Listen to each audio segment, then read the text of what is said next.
Chambi Puranik sir, ತಮ್ಮಿಂದಲೇ ಕಾರ್ಯಕ್ರಮವನ್ನು ಪ್ರಾರಂಭ ಮಾಡ್ತಾ ಇದ್ದೀನಿ. ಅಮೆರಿಕದಿಂದ ಬಂದ ಟ್ವೀಟು ಇವತ್ತು ಸಾಕಷ್ಟು ಹಲ್ಚಲ್ ಸೃಷ್ಟಿ ಮಾಡಿದೆ.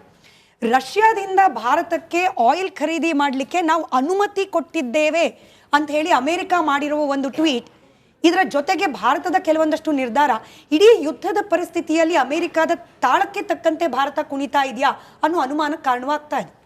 ಬಹುಶಃ ಅಮೆರಿಕದ ಅಧ್ಯಕ್ಷ ಟ್ರಂಪ್ ರವರು, ನಾನು ಮೊನ್ನೆ ನಿಮ್ಮ ಡಿಬೇಟ್ನಲ್ಲಿ ಹೇಳಿದಾಗೆ, he has taken India for granted. ಅಂದರೆ ಅವರು ಸುಳ್ಳು ಹೇಳ್ತಾರೋ ನಿಜ ಹೇಳ್ತಾರೋ ಅನ್ನೋದು ಎಲ್ರಿಗೂ ಒಂದು ರೀತಿಯಲ್ಲಿ ಆಶ್ಚರ್ಯ ಆಗುತ್ತೆ. ಬಟ್ ಕ್ರೆಡಿಬಿಲಿಟಿ ಆಫ್ ಟ್ರಂಪ್ ಇದೆಯಲ್ಲ, ಅದು ಬಹಳ ಒಂದು ರೀತಿಯಲ್ಲಿ ಪ್ರತಿ ಒಂದು ಹಂತದಲ್ಲಿಯೂ ಕಡಿಮೆ ಆಗ್ತಾ ಬರ್ತಾ ಇದೆ, including the public opinion US. ಅದರಿಂದ ಅವ್ರ ಮಾತಿನಲ್ಲಿ ಹೇಳೋದಾದರೆ ಅವ್ರು ಹೇಳ್ತಾರೆ, ನಾನೇ ಪಾಕಿಸ್ತಾನ ಮತ್ತು ಭಾರತದ ನಡುವೆ ಯುದ್ಧ ಆಗೋದನ್ನು ತಪ್ಪಿಸಿದೆ, ಆಮೇಲೆ ಭಾರತದ ಪ್ರಧಾನಮಂತ್ರಿ ಕೊಲೆ ಆಗೋದನ್ನು ಅಥವಾ ಅವರನ್ನು ಅಸ್ಯಾಸಿನೇಟ್ ಮಾಡೋದನ್ನು ತಪ್ಪಿಸಿದೆ. ಇದು ಒಂದು ಎಕ್ಸಾಜರೇಷನ್ ಅಷ್ಟೇ. That is the height of arrogance ಅಂತ ನನ್ನ ಪ್ರಕಾರ. ಬಟ್ ಇದು ಅವರು ಯಾವ ರೀತಿಯಲ್ಲಿ ಹೇಳ್ತಾರೋ ಅದೇ ರೀತಿ ನಾವು ಭಾರತದವರು ಅದನ್ನು ನಾವು ಪ್ರತಿಭಟಿಸ್ತಾ ಇಲ್ಲ. ಪ್ರತಿಭಟನೆ ಬೇಡ, ಅದಕ್ಕೆ ನಾವು ನಮ್ಮ ಸಮ್ಮತಿ ಇಲ್ಲ. ಮೌನವಾಗಿದ್ದಾರೆ. ಮೌನವಾಗಿರೋದು ಅಮೆರಿಕದ ಅಧ್ಯಕ್ಷರು ಪವರ್ಫುಲ್. ಆಮೇಲೆ ಇರಾನ್ ಅಂತ ದೇಶದ ಮೇಲೆ ಆಕ್ರಮಣ ಮಾಡಲಿಕ್ಕೆ ಇಸ್ರೇಲಿಂದ ಪ್ರಚೋದಿತರಾಗಿ ಆ ಒಂದು ಇಸ್ರೇಲಿಗೆ ಒಂದು ಪ್ರಾಬಲ್ಯವನ್ನು ಆ ಮಧ್ಯಪ್ರಾಚ್ಯದಲ್ಲಿ ಕೊಡಬೇಕು ಅಂತಕ್ಕಂಥ ದೃಷ್ಟಿಯಿಂದ ಇದನ್ನು ಮಾಡಿದ್ದಾರೆ ಹೊರತು ಅಮೆರಿಕಕ್ಕೆ ಯಾವುದೇ ರೀತಿಯ ಅನುಕೂಲ ಇಲ್ಲದೆ ಇರತಕ್ಕಂಥದ್ದು ಇರಾನ್. ಅವ್ರು ಹೇಳೋದು ಅಲ್ಲಿ ನ್ಯೂಕ್ಲಿಯರ್ ಶಸ್ತ್ರಾಸ್ತ್ರಗಳು ಅಂತ, ಅದು ಇದುವರೆಗೂ ಪ್ರೂವ್ ಆಗಿಲ್ಲ.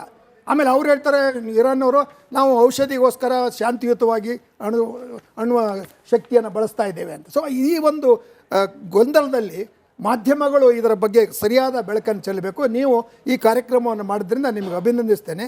ಎರಡನೇದು, ನಾನು ರಾಜಕೀಯ ಪಕ್ಷಗಳ ಪ್ರತಿನಿಧಿಗಳ ವಿರೋಧ ಅಲ್ಲ, ಆದರೆ ಅವರು ಸತ್ಯವನ್ನು ಬಿಟ್ಟು ಬರೀ ತಮ್ಮ ಪಕ್ಷದ ಒಂದು ಪ್ರಚಾರ ಅಥವಾ ನಿಲುವನ್ನು ಪ್ರತಿಪಾದಿಸ್ತಾ ವೀಕ್ಷಕರಿಗೆ ಒಂದು ರೀತಿ ಗೊಂದಲ ಉಂಟು ಮಾಡ್ತಾರೆ. ಸೊ ಇವೆಲ್ಲವೂ ಇಲ್ಲದೆ ಇರೋದ್ರಿಂದ ಬಹುಶಃ ನಾವು ಮುಕ್ತವಾಗಿ ಮಾತಾಡ್ಬೋದು. ನಾನು ಫಸ್ಟ್ ಒಂದು ಇದನ್ನು ಹೇಳ್ತೇನೆ, ಭಾರತ ಒಂದು ನಾನ್ ಅಲೈನ್ಮೆಂಟ್ ಅನ್ನೋಕ್ಕಿಂತ ನಾನು ಇಲ್ಲಿ ಬರ್ಕೊಂಬಂದಿದ್ದೀನಿ, it's a diplomatic balancing position.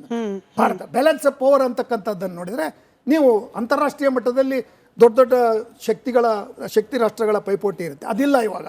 Unipolar. America ತನ್ನ ಅಸ್ತಿತ್ವವನ್ನು ಕಳ್ಕೊಂಡಿದೆ, ಚೈನಾ ಅದಕ್ಕೆ ಎದುರಾಗಿದೆ, ರಷ್ಯಾ ಅದಕ್ಕೆ ಎದುರಾಗಿದೆ, ಮತ್ತು ಬೇರೆ ರೀತಿಯಲ್ಲಿ ಅಮೆರಿಕಾದ ಒಂದು ಪ್ರಾಬಲ್ಯ ಮೊದಲಿದ್ದಾಗಿಲ್ಲ. ಆದರೆ ಭಾರತ ನಮ್ಮ ಇವ್ರಿಗೆ ರಷ್ಯಾದಲ್ಲಿ ಆಯಿಲ್ ತೆಗೆದುಕೊಳ್ಳೋಕೆ 30-35 ದಿವಸ ನಾವು ಪರ್ಮಿಷನ್ ಕೊಟ್ಟಿದ್ದೀವಿ ಅಂತಕ್ಕಂಥದ್ದು ಉದ್ದಟತನದ ಮಾತಾಗುತ್ತೆ. ಭಾರತ ಇದನ್ನು ಪ್ರತಿಭಟಿಸಬೇಕು. ಇವ್ರು ಏನು ಹೇಳ್ತಾರೆ, ನಮ್ಮ ಮಿನಿಸ್ಟ್ರಿ ಆಫ್ ಎಕ್ಸ್ಟರ್ನಲ್ ಅಫೇರ್ಸ್ ಅಥವಾ ಅಲ್ಲಿರ್ತಕ್ಕಂಥ ಕಾರ್ಯದರ್ಶಿ, ನಾವು ಮೌನವಾಗಿರೋದು ಬೆಸ್ಟ್ ಅಂತ. ಮೌನವಾಗಿರೋದ್ರಿಂದ ಭಾರತ ತನ್ನ ತಾಟಸ್ಥ ನಿಲುವನ್ನು ಅಥವಾ ಒಂದು, ನಾನು ಹೇಳಿದ್ನಲ್ಲ, ಬ್ಯಾಲೆನ್ಸಿಂಗ್ ಫೋರ್ಸ್ ಅದು. ಇದು India is not A follower of any camp. That is 100% true.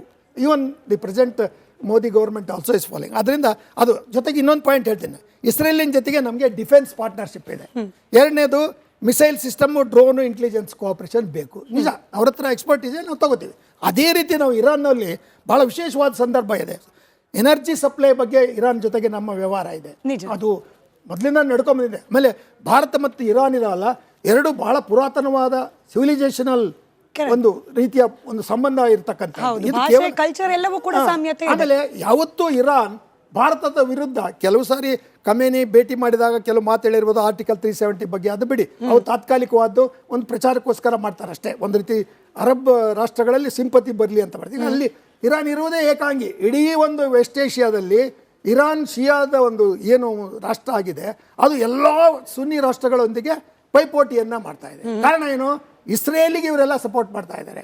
Intern Israel ಅಮೆರಿಕಕ್ಕೆ ಬೆಂಬಲವನ್ನು ನೀಡಿ ಅಮೆರಿಕದ ಮೂಲಕ ತನ್ನ ಒಂದು ಏನು ಉದ್ದೇಶ, ಇಡನ್ ಅಜೆಂಡಾ ಅಥವಾ ಓಪನ್ ಅಜೆಂಡಾ ಏನು, ಇಡೀ ಒಂದು ವೆಸ್ಟ್ ಏಷ್ಯಾದಲ್ಲಿ ನಾನು ಪ್ರಬಲವಾಗಿರಬೇಕು, ಆಮೇಲೆ ಯಾವುದೇ ಸುನ್ನಿ ರಾಷ್ಟ್ರ ಇಸ್ರೇಲನ್ನು ಕಂಟ್ರೋಲ್ ಮಾಡಬಾರ್ದು, ಈ ರೀತಿಯ ಒಂದು ಪ್ರಭಾವ ಇರೋದ್ರಿಂದ ಇದು ಮೂರನೇದು. ಆಮೇಲೆ ಅಮೆರಿಕ ತಗೊಳ್ಳಿ, ನಮಗೂ ಅಮೆರಿಕ ಸಂಬಂಧ, ನಾನು ಬ್ಯಾಲೆನ್ಸಿಂಗ್ ಆಗಿ ಅಂತ ಹೇಳಿದ್ದು, ಸ್ಟ್ರಾಟಜಿಕ್ ಪಾರ್ಟ್ನರ್ಶಿಪ್ ಇದೆ ನಮಗೂ. ಕ್ವಾಡಲ್ಲಿ ಮೆಂಬರ್ಸ್ ನಾವು, ಆ ಕ್ವಾಡ್ನಲ್ಲಿ ಮೆಂಬರ್ ಆಗಿರೋದ್ರಿಂದ ಸ್ವಲ್ಪ ಮೌನವಾಗಿರ್ಲಿಕ್ಕೆ ಇದು ಒಂದು ರೀತಿಯಲ್ಲಿ ಕಾರಣ ಅಂತಕ್ಕಂಥದ್ದು. ಆದರೆ ಕ್ವಾಡ್ ಮೆಂಬರ್ ಆಗಿದ್ದೀರಿ ಅಂತ ನೀವು ಮಾಡೋದಲ್ಲ. ಅದರಿಂದ India cannot openly support anybody, indirectly it can support. ಡಿಪ್ಲೊಮೆಸಿನಲ್ಲಿ ಅದಿರುತ್ತೆ, ಸಮಾಧಾನ, ಭೇದ, ದಂಡ, ಅದು ಬೇರೆ ವಿಷಯ. Diplomacy itself. ಅದಕ್ಕೆ ನಾನು ನೋಟ್ಸ್ ಮಾಡುವಾಗ ಹೇಳಿದೆ, ಸಂಘರ್ಷವನ್ನು ನಿಲ್ಲಿಸಿ, ಡಿಎಸ್ಕಲೇಷನ್ ಆಫ್ ದಿ ಕಾನ್ಫ್ಲಿಕ್ಟ್ ಅಂತ ಭಾರತ ಹೇಳಿರುವಾಗ, ಭಾರತ ಅವ್ರ ಪರ ಇವ್ರ ಪರ ಅಂತಕ್ಕಂಥದ್ದಲ್ಲ. ಈಗ ನೀವು ನನಗೆ ನಿರ್ದೇಶನ ಕೊಡ್ತೀರಿ ಅಂದ್ರೂ ಆ ನಿರ್ದೇಶನವನ್ನು ಸ್ವೀಕಾರ ಮಾಡುವ ಅಥವಾ ಅದಕ್ಕೆ ಸರೆಂಡರ್ ಆಗುವ ವ್ಯಕ್ತಿತ್ವ ಭಾರತದ್ದಲ್ಲ. ಆದ್ರಿಂದ ಟ್ರಂಪ್ ಪ್ರಚಾರಕ್ಕೋಸ್ಕರ ಇದನ್ನು ಮಾತಾಡ್ತಾ ಇದ್ದಾರೆ. ಆಮೇಲೆ ಇನ್ನೊಂದಿದೆ, ಪ್ರಚಾರಕ್ಕೆ ಬ್ರೇಕ್ ಹಾಕಬೇಕು ಅಂದ್ರೆ ಮೋದಿ ಮಾತನಾಡಬೇಕಿತ್ತು ಅನ್ನೋದು. ಅದೇ ಪ್ರಶ್ನೆಯನ್ನು ಫಟ್ಕೆ ಸರಿ ಕೇಳ್ತೀನಿ. ಚಂಬಿ ಸರ್ ಹೇಳ್ತಾ ಇದ್ದ ಹಾಗೆ ಐತಿಹಾಸಿಕವಾಗಿ ಕನೆಕ್ಷನ್ ಇರುವಂತಹ ಇರಾನ್ಗೆ ನಾವು ಸಪೋರ್ಟ್ ಮಾಡದೇ ಇರಲಿಕ್ಕೆ ಕೇವಲ ಅಮೇರಿಕ ಹಾಗೆ ಇಸ್ರೇಲ್ ಇನ್ವಾಲ್ವ್ಮೆಂಟ್ ಇದೆ ಅನ್ನೋದು ಮಾತ್ರ ಭಾರತಕ್ಕೆ ಕಾರಣ ಆಗಬೇಕಾ? ಅಮೇರಿಕ ಬಂದುಬಿಟ್ಟು ಭಾರತದಿಂದ ಕೇವಲ 370 ಕಿಲೋಮೀಟರ್ ದೂರದಲ್ಲಿ ಇರಾನ್ನ ಯುದ್ಧ ನೌಕೆ, ಅದು ನಮ್ಮ ದೇಶದ ಅತಿಥಿಯಾಗಿ ಬಂದ ಯುದ್ಧ ನೌಕೆಯನ್ನು ಹೊಡೆದಾಕ್ಬಿಟ್ರು ಕೂಡ ಭಾರತ ಮೌನವಾಗಿರುತ್ತೆ.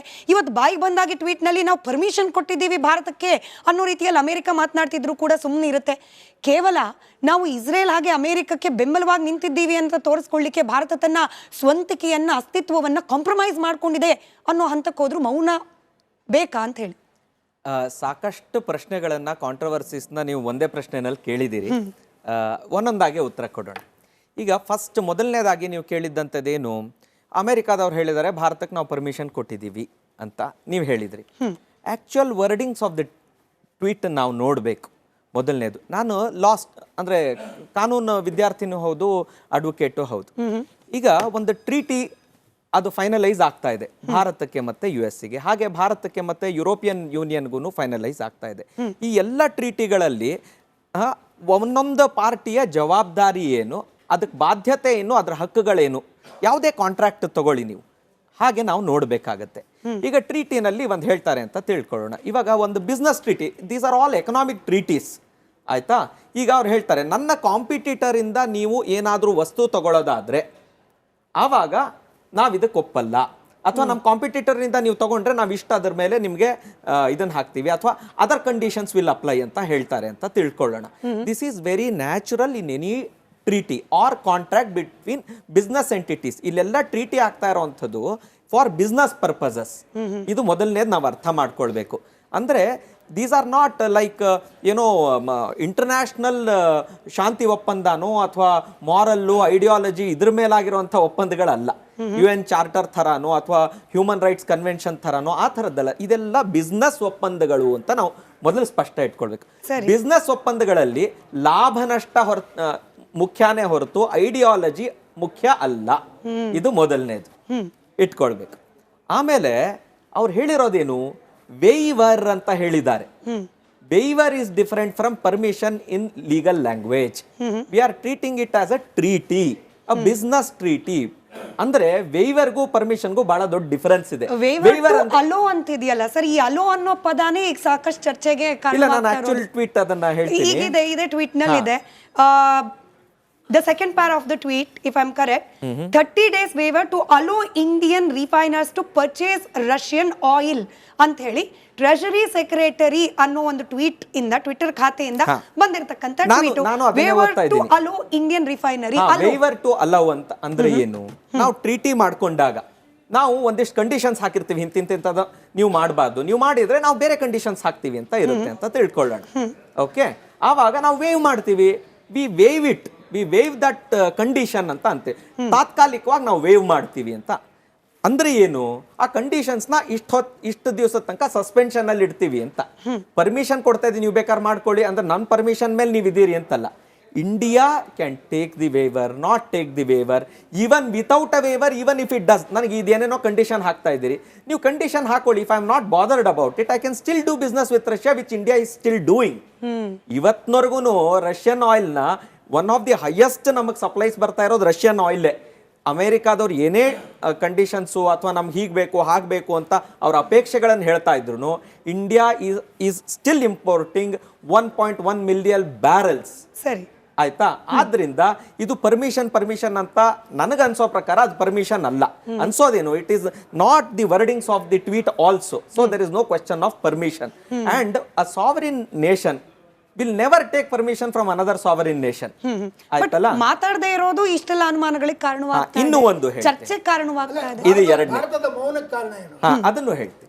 ಈಗ ನೋಡಿ, ನಾನು ಲಾಯರ್ ಇದ್ದೀನಿ, ನಾನು ಕೋರ್ಟ್ನಲ್ಲಿ ಏನೋ ವಾದ ಮಾಡ್ತಾ ಇರ್ತೀನಿ ಅಂತ ತಿಳ್ಕೊಳ್ಳೋಣ. ಎಷ್ಟೋ ಸಲಿ ನಮ್ಮ ಸೀನಿಯರ್ಸು ನಮ್ಗೆ ಹೇಳ್ಕೊಟ್ಟಿದ್ದೆ ನಾವು ಚಿಕ್ಕವರಿದ್ದಾಗ, ನೋಡಪ್ಪ ಎಷ್ಟು ಮಾತಾಡ್ಬೇಕಲ್ಲ, ಏನು ಮಾತಾಡಬಾರ್ದು ಅನ್ನೋದ್ರ ಬಗ್ಗೆನು ಮೌನ ಎಲ್ಲಿರ್ಬೇಕು ಅನ್ನೋದು ಗೊತ್ತಿರಬೇಕು ಅಂತ. ಅಂದ್ರೆ ಒಂದ್ ಹೇಳಿದ್ರೆ ಹೆಚ್ಚಾಗತ್ತೆ, ಒಂದ್ ಹೇಳಿದ್ರೆ ಕಮ್ಮಿ ಆಗತ್ತೆ, ಇದ್ರ ಬಗ್ಗೆ ಗಮನ ಇರಬೇಕು. ಮತ್ತೆ ಇವಾಗ ಎಲ್ಲ ಕಡೆ ಎದೆ ತಟ್ಕೊಂಡು ಹಂಗ್ ಮಾಡದೆ ಹಿಂಗ್ ಮಾಡದೆ. ಒಂದು ಉದಾಹರಣೆ ಕೊಡ್ತೀನಿ ತುಂಬಾ ಸಿಂಪಲ್ ಆಗಿ.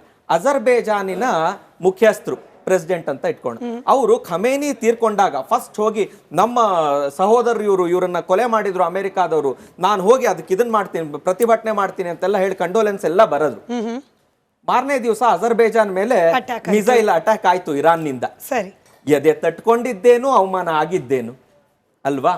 ಅದಕ್ಕೆ ಇಂಟರ್ನ್ಯಾಷನಲ್ ಸೀಸನ್ಡ್ ಲೀಡರ್ಸ್ ಮಾತನ್ನ ಹರಿ ಬಿಡಬಾರ್ದು. ಕ್ಷಮೆ ಇರ್ಲಿ ಸರ್, ಹಿಂಗಂದಾಗ ಏನ್ ಅನುಮಾನ ಬಂದ್ಬಿಡುತ್ತೆ ಅಂದ್ರೆ, ಇವಾಗ ಅಮೆರಿಕಾದ ಈ ಟ್ವೀಟ್ ಅನ್ನ ಭಾರತ ಖಂಡಿಸಿದ್ರೆ ಅಥವಾ ಈ ರೀತಿ ಆಗ್ತಾ ಇರುವ ಅಟ್ಯಾಕ್ ಅನ್ನ ಭಾರತ ಖಂಡಿಸಿ ಶಾಂತಿ ಮಾತಾಡಿದ್ರೆ ನಮ್ಮ ಮೇಲೆ ಅಟ್ಯಾಕ್ ಆಗ್ಬಿಡುತ್ತೋ ಅನ್ನೋ ಭಯದಿಂದ ಭಾರತ ಮೌನವಾಗಿದ್ಯಾ ಅಂತ ಹೇಳಿ ಅನುಮಾನ ಬರ್ಬೋದು. ಇಲ್ಲ, ಇದು ತುಂಬಾನೇ ಇದು ಅಂತ ಅನ್ಸುತ್ತೆ.